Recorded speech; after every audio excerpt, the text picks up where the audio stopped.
É com muita alegria que a gente recebe o convite, né? Que a gente está longe, mas o coração está aqui, sempre lembrando de todo mundo. Então, fico muito grato pelo convite da Geni, né? E pela casa cheia, que quando eu saí daqui estava tão vazia, né?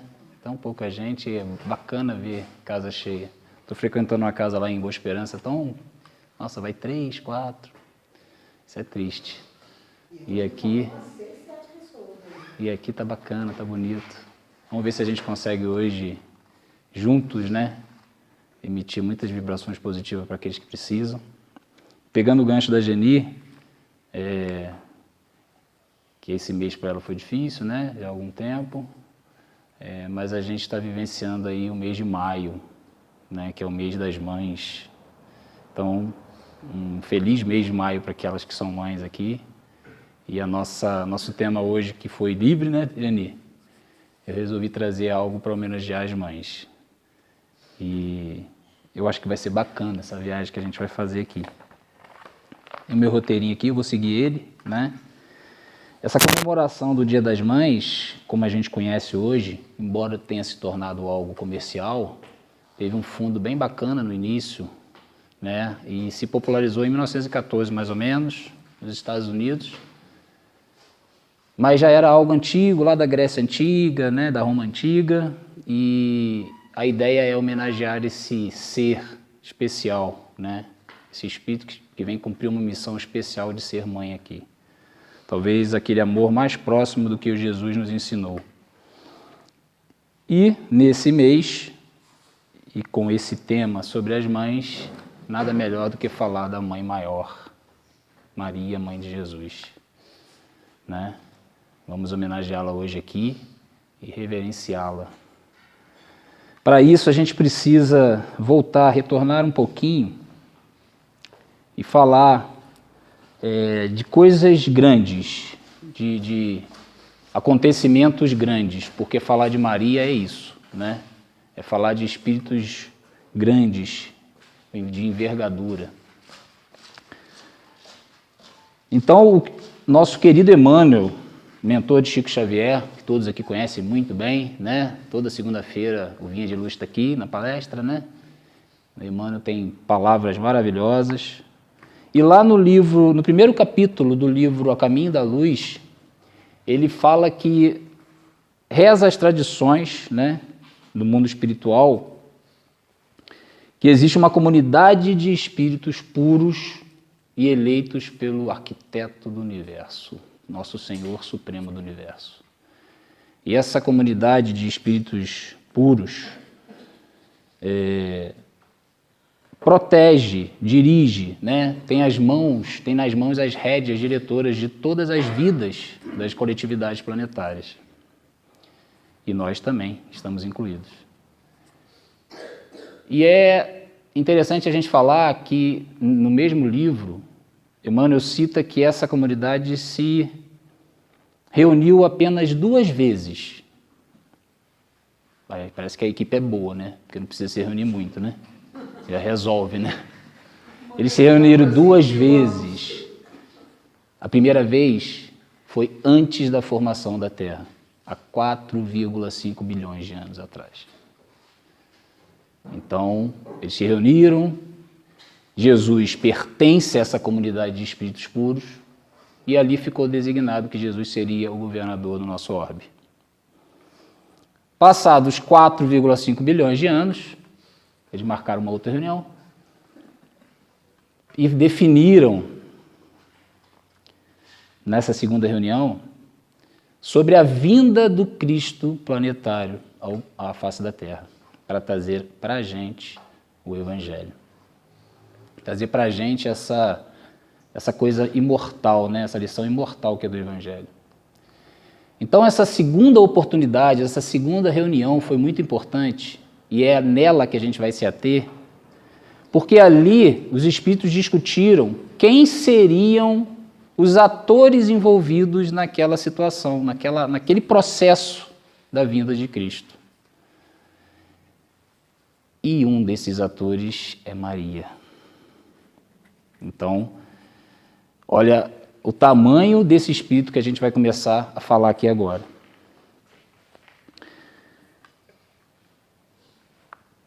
Também na obra A Caminho da Luz, no capítulo 12, Emmanuel cita algumas almas relevantes, né, desse processo.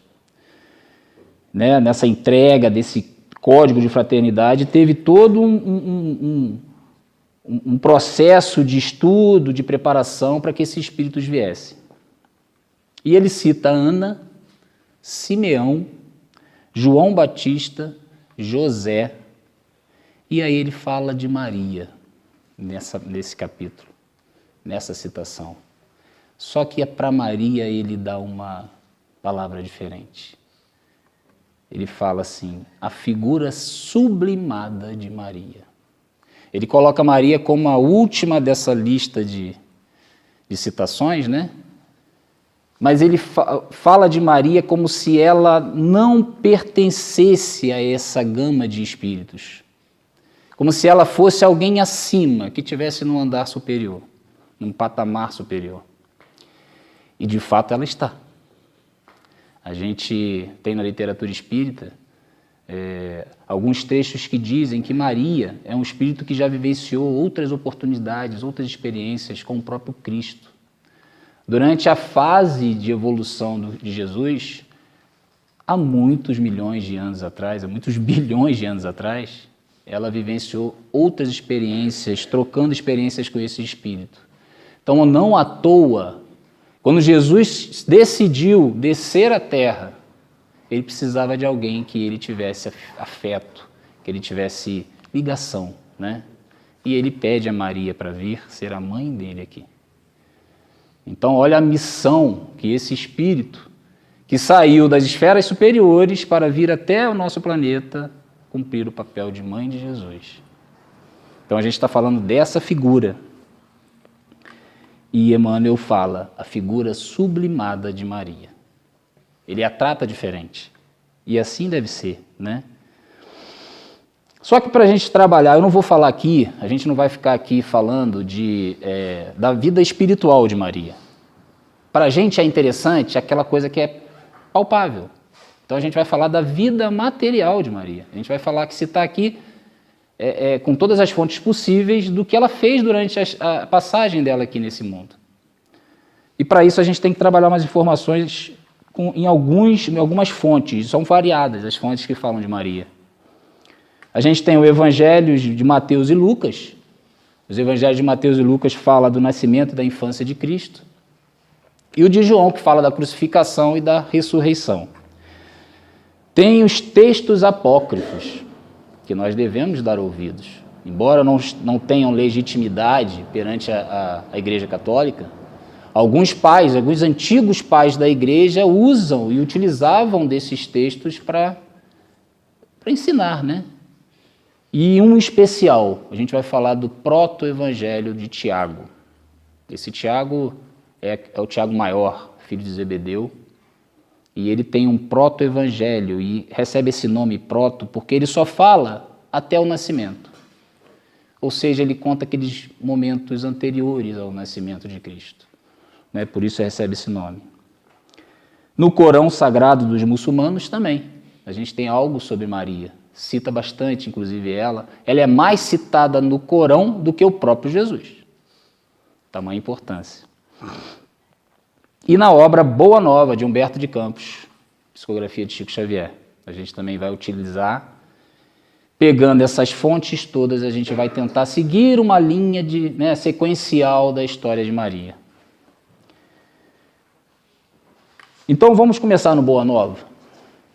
Lá no primeiro capítulo do livro Boa Nova, de Humberto de Campos, ele fala que a simples aproximação dessa esfera do Cristo, de todos esses espíritos que estavam envolvidos nesse processo, essa simples aproximação da possibilidade de que Jesus viesse, Roma, que era um país belicoso, era um povo belicoso, né?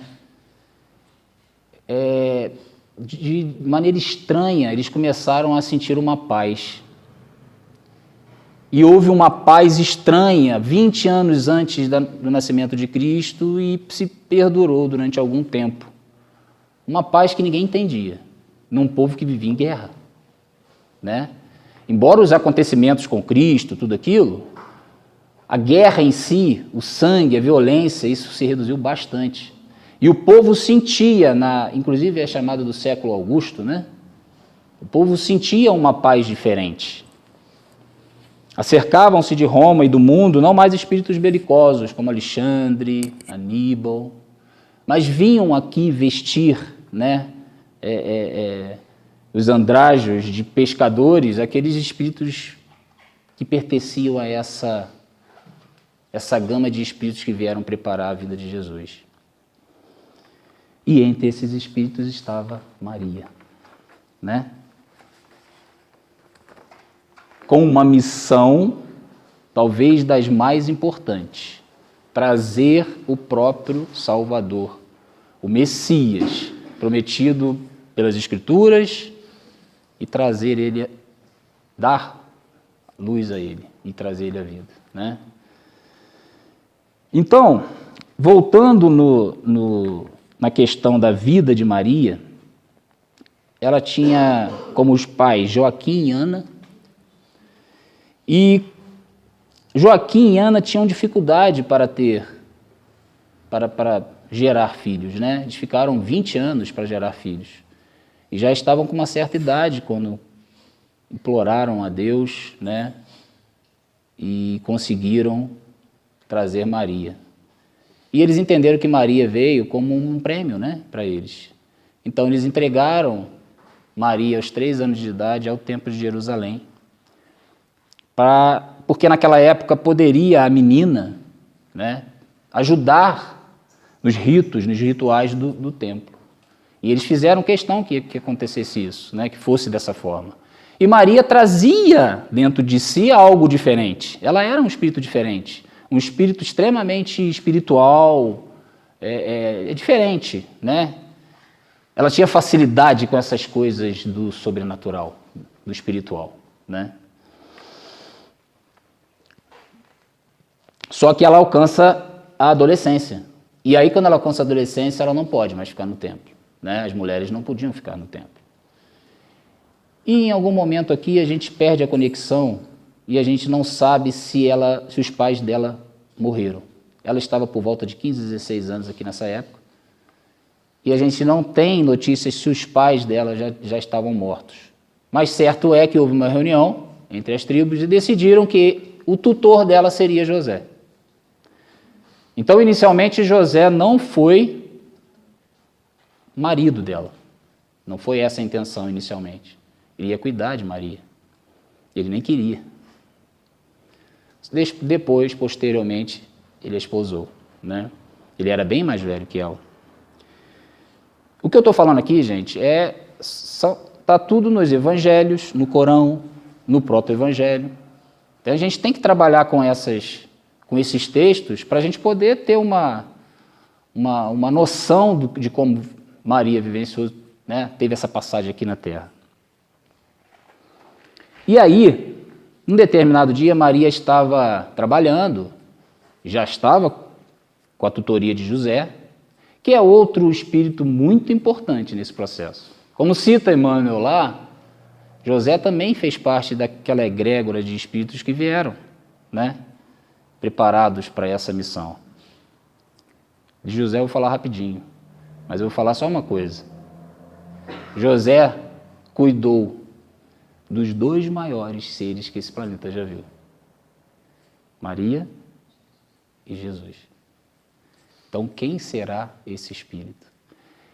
No qual Deus tinha tanta confiança nele, que deixou ele sendo responsável por esses 2 maiores espíritos, que já passaram. Então, José é um caso à parte. Tem que ser um outro dia, né? Só que é interessante porque, eu estava até conversando com a minha esposa esses dias, ele, no seu tamanho espiritual, ele se reduz ao longo do tempo para que Maria e Jesus se elevem. A história de José quase não se tem notícias. A gente não sabe nem quando que ele morreu. Se foi na adolescência de Jesus, né? Se foi mais velho. Certo é que ele era bem mais velho, né, do que Maria. Então, possivelmente, ele morreu na adolescência de Jesus, porque exatamente na adolescência de Jesus não se fala mais nele. Não tem mais nada escrito em relação a ele. E essa figura importante de José teve esse processo de ajudar Maria, né? E por volta dos 15, 16 anos, Maria teve uma indisposição trabalhando. Chegou em casa, carregando água, aquela coisa toda, trabalho pesado. E ela teve uma indisposição e um anjo aparece para ela. Nas Escrituras fala que é o anjo Gabriel. Ela tem um fenômeno mediúnico ali, né? Ela passa por um fenômeno mediúnico, por ser esse ser espiritual extremamente elevado, né? E o anjo lhe diz: salve, ó cheia de graça, o Senhor é contigo. Bendita és tu entre as mulheres. Ela se assusta e tal, e ele fala: Maria, não temas, porque achaste graça diante de Deus. E eis que em teu ventre conceberás e darás à luz a um filho, e pôr-lhe-ás o nome de Jesus. E aqui é bom a gente frisar a questão da graça. O que é receber a graça? O anjo chama ela de ó cheia de graça. O que é essa graça? É o amor gratuito de Deus. É Deus escolher alguém e encher de graça, né? Da graça dele. Um amor que a gente, assim, nunca foi visto antes. Deus dá condições de que ela gere o nosso governador planetário. Agora a pergunta: será que esse espírito que já vinha preparado lá nessa reunião, lembra? Que a gente falou? Será que ela não sabia de nada com 16 anos? Ela sabia.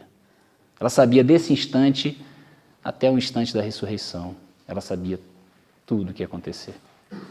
Porque senão ela não aguentaria, gente. O que ela passou, ela não aguentaria. Não uma mãe comum. E aí ela fala: eis aqui a serva do Senhor, cumpra-se em mim a sua vontade. Então ela sabia, né? Olha o tamanho desta alma bendita, gente. Olha o tamanho desse espírito.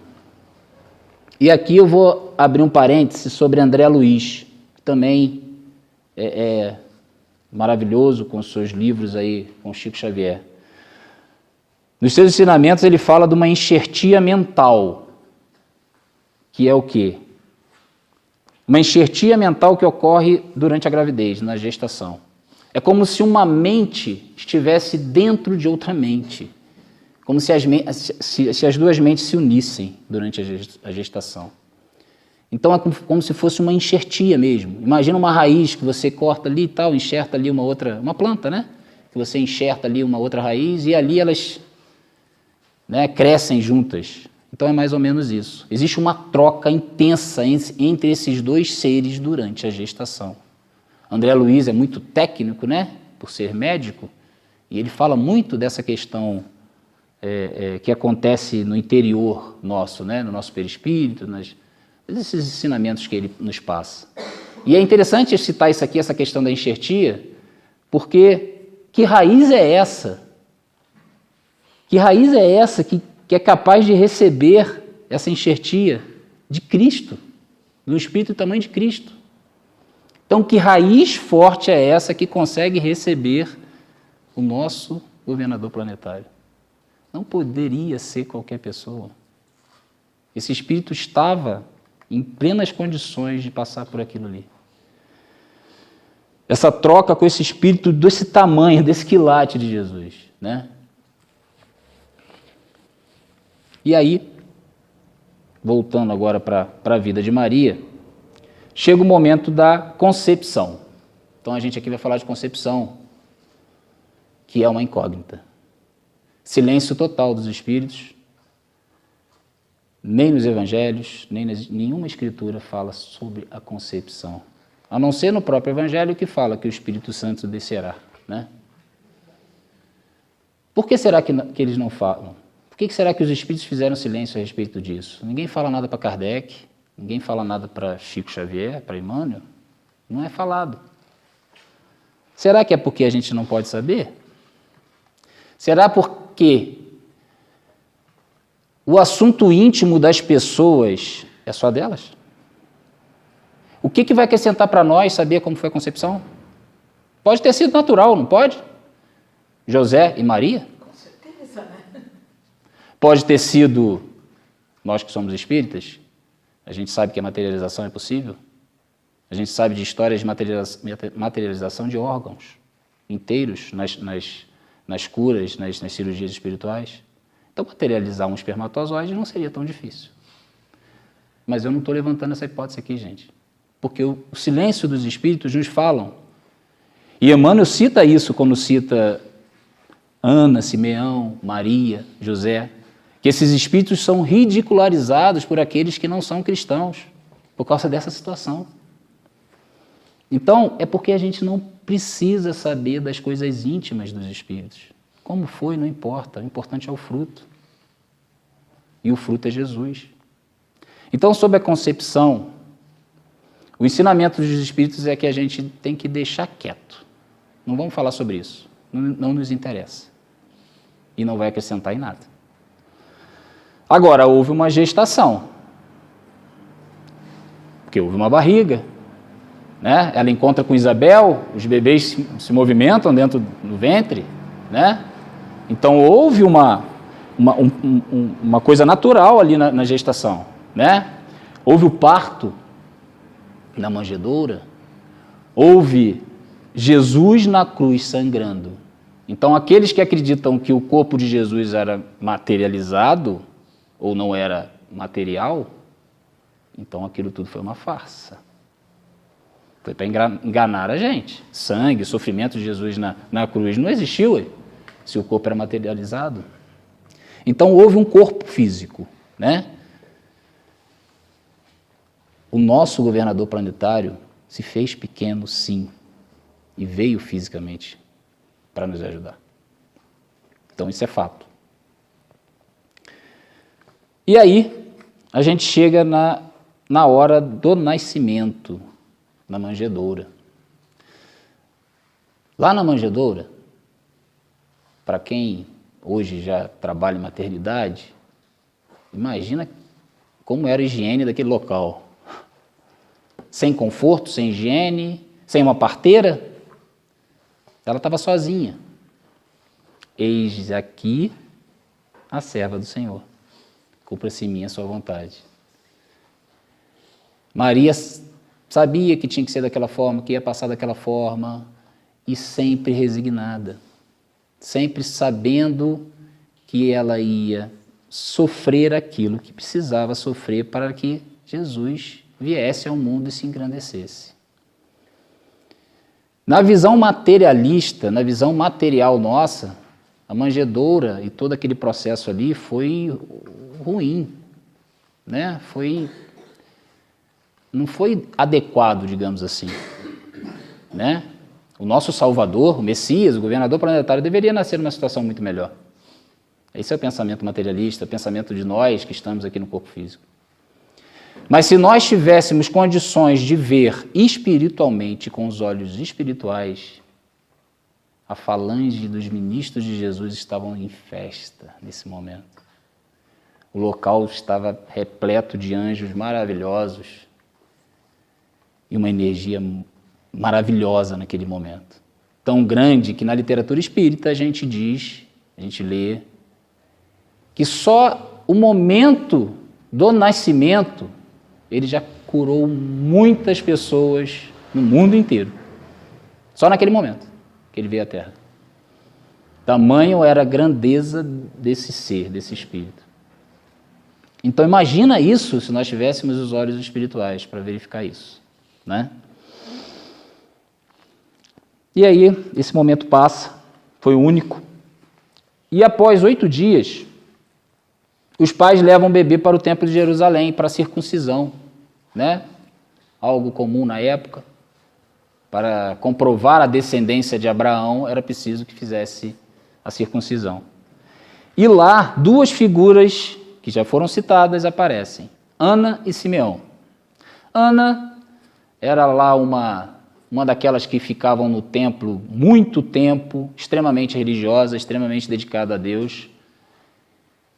E ela simplesmente, ao olhar aquele bebê, sem conhecer, sem nada, ela pega ele no colo e grita, ó Salvador. Ela reconhece imediatamente, porque aquele espírito já estava envolvido em todo esse processo. Ela sente em Jesus essa energia maravilhosa de que ele era o Salvador.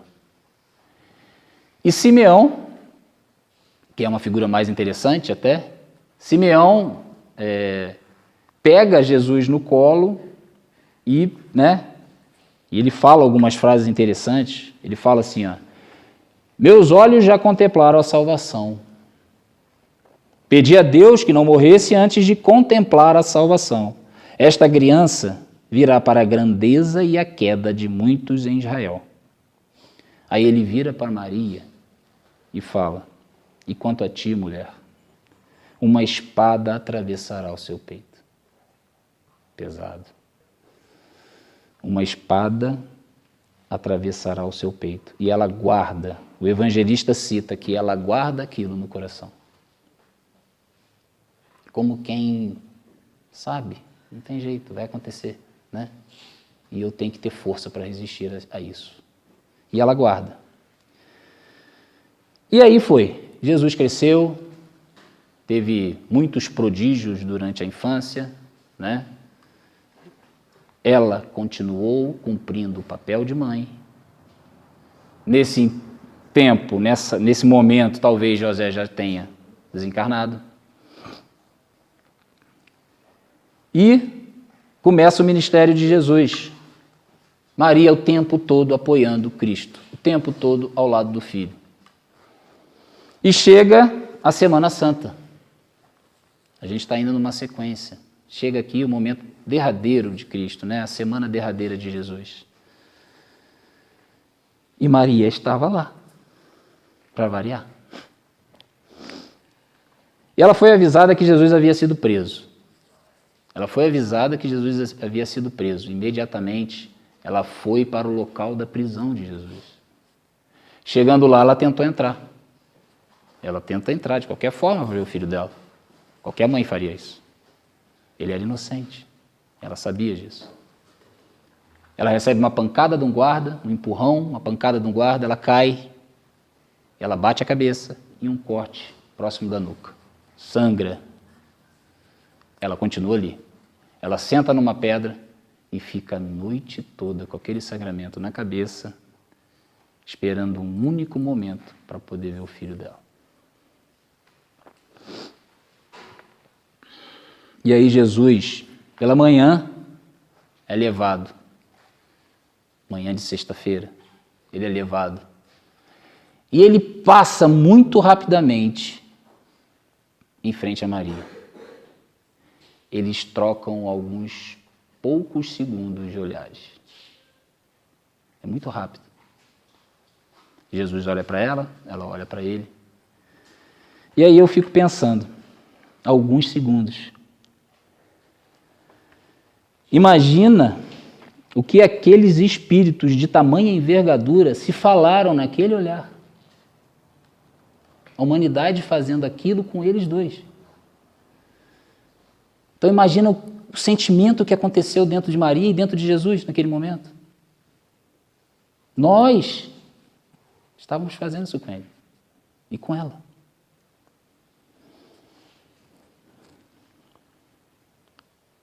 Que sentimentos sairiam daquele olhar, né?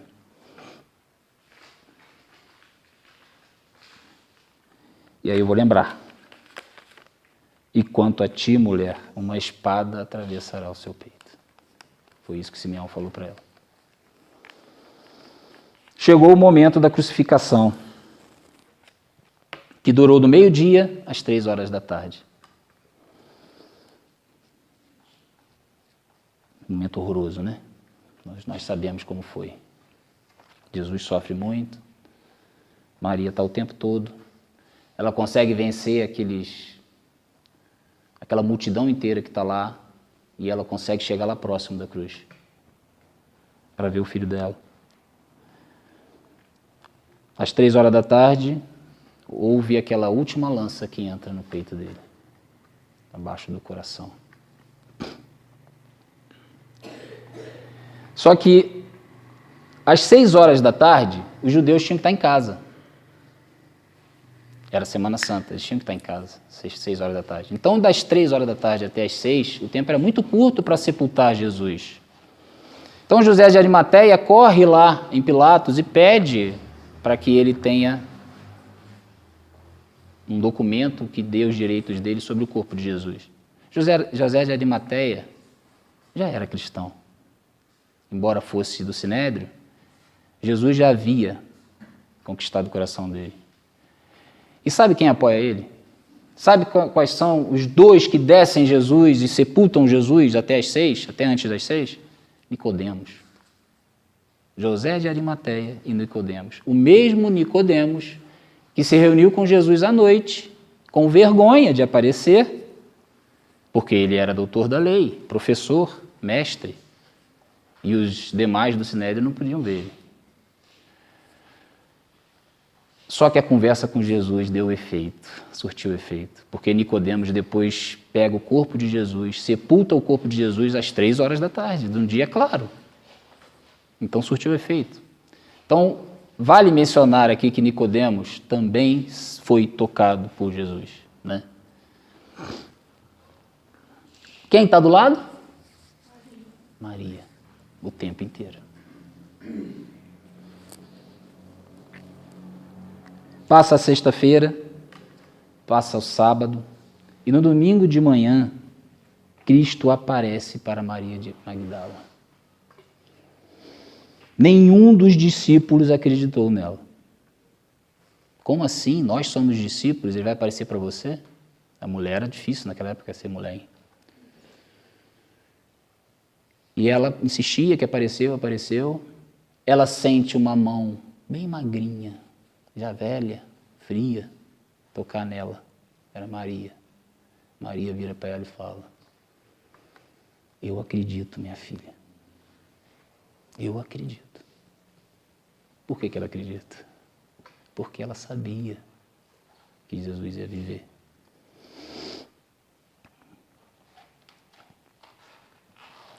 Ela acredita porque, segundo Emmanuel, só há algo mais forte que a dor da morte de um filho. A certeza de que ele vive. Ela precisava saber e ela tinha certeza que Jesus estava vivo. Era o filho dela. Esquece Jesus, não era Jesus, não é o governador planetário, era o filho dela. Tinha que estar vivo. E esse retorno de Jesus ressurreto, na frente dos discípulos, na frente de Maria, na frente de Maria de Magdala, teve 3 objetivos básicos. Primeiro, para nós, humanidade, para a gente entender que existe uma vida futura, que existe algo após isso aqui. Que aconteça o que acontecer, nós vamos continuar vivendo.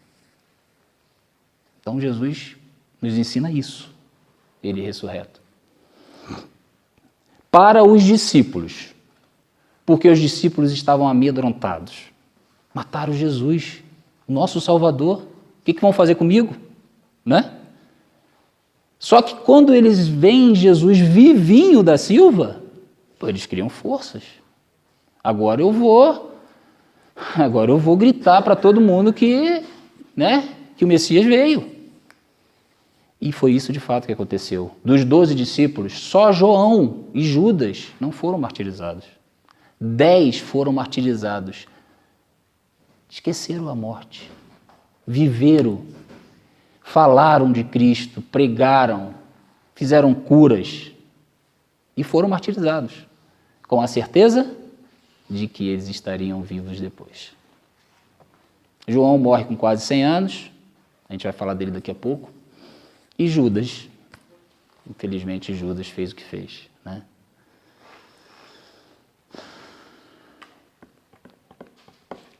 E o terceiro objetivo é por que Jesus voltou, né? para que a mãe dele tivesse certeza de que ele vive, de que ele estava vivo. Para que ela soubesse que o filho dela não era Jesus, não era o Cristo planetário, não era esse espírito estrondoso, era o filho dela, aquele que saiu do ventre dela. Ele continuava vivo. E voltando às palavras de Emmanuel, só há, como é que é? Só há algo mais forte que a dor da morte no filho, é saber que ele vive. Só isso que pode vencer essa dor, né? E aí, gente, o tempo passa. Os discípulos continuam a pregação, continuam. A gente conhece todo o processo, vem Paulo, o tempo passa e Maria fica velhinha. E lá na cruz, Jesus falou assim: filho, eis aí a tua mãe. Lembra? Era João que estava do lado dela. O único que não fugiu de medo. João era novinho, era o mais novo dos discípulos. João leva ela para Éfeso. E lá em Éfeso eles moram numa casinha. João se atém muito à igreja de Éfeso e ele fica muito na igreja, ele passa a ser uma referência na igreja de Éfeso. E Maria passa a ser uma referência na casa da Mãe Santíssima, que se tornou a casinha onde ela morava. Por ali passavam peregrinos querendo conhecer a mãe de Jesus. Todos aqueles que escutavam a história de Jesus iam lá e ela recebia a todos da mesma maneira.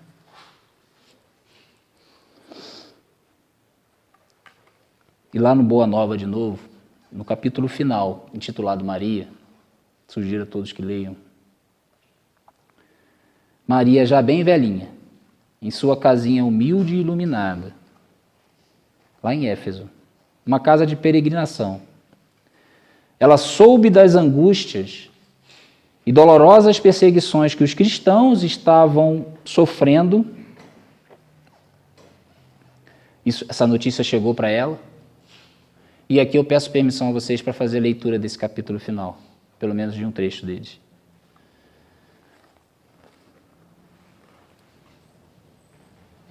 Em obediência aos éditos mais injustos, escravizavam-se os seguidores do Cristo, destruíam-se-lhes os lares, metiam-nos a ferros nas prisões. Falava-se de festas públicas em que seus corpos eram dados como alimento a feras insaciáveis em horrendos espetáculos. Então, num crepúsculo estrelado, Maria entregou-se às orações, como de costume, pedindo a Deus por todos aqueles que se encontrassem em angústias do coração por amor ao seu Filho. Enlevada nas suas meditações, Maria viu aproximar-se o vulto de um pedinte. Minha mãe, exclamou o recém-chegado, como tantos outros que recorriam ao seu carinho, venho fazer-te companhia e receber a tua bênção. Maternalmente, ela o convidou a entrar. Impressionada com aquela voz que lhe inspirava profunda simpatia, o peregrino lhe falou do céu, confortando-a delicadamente. Comentou as bem-aventuranças divinas que aguardam a todos os devotados e sinceros filhos de Deus, dando a entender que lhe compreendia as mais ternas saudades do coração. Maria sentiu-se empolgada por tocante surpresa. Que mendigo seria aquele que lhe acalmava as dores secretas de alma saudosa, com bálsamos tão doces? Nenhum lhe surgira até então para dar, era sempre para pedir. No entanto, aquele viajante desconhecido lhe derramava no íntimo as mais santas consolações. Onde ouvira noutros tempos aquela voz meiga e carinhosa? Que emoções eram aquelas que lhe faziam pulsar o coração de tanta carícia?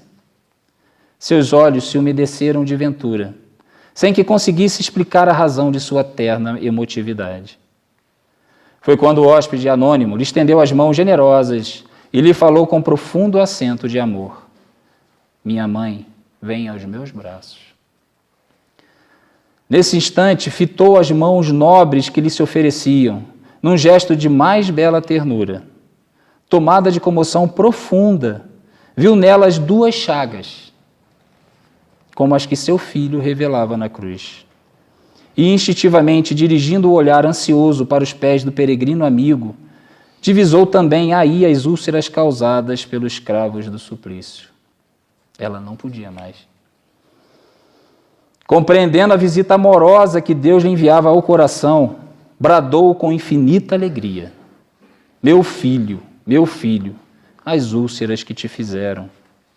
E precipitando-se para ele, como mãe carinhosa e desvelada, quis certificar-se, tocando a ferida que lhe fora produzida pelo último lançaço, perto do coração. Suas mãos ternas e solícitas o abraçaram na sombra, visitada pelo luar, procurando sofregamente a úlcera que tantas lágrimas lhe provocara ao carinho maternal. A chaga lateral também estava lá, sob a carícia de suas mãos. Não conseguiu dominar o seu intenso júbilo. Num ímpeto de amor, fez um movimento para se ajoelhar. Queria abraçar-se aos pés do seu Jesus e osculá-los com ternura.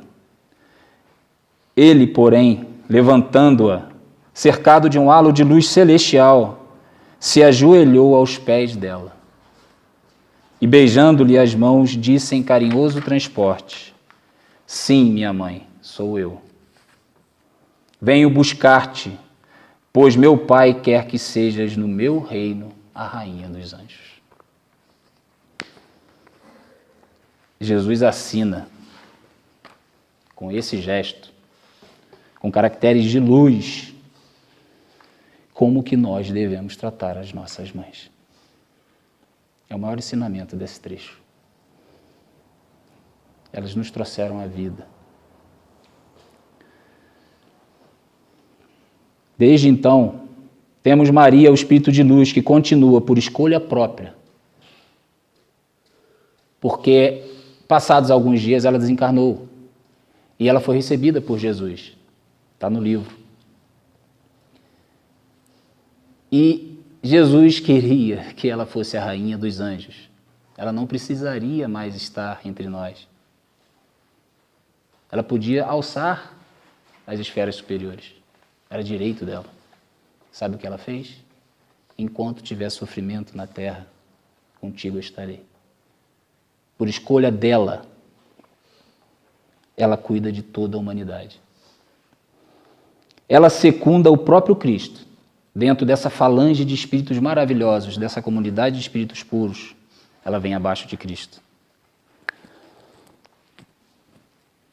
E ela tem por objetivo cuidar de nós. Nós que somos corações difíceis demais. Este espírito que a gente está reverenciando hoje aqui é Maria.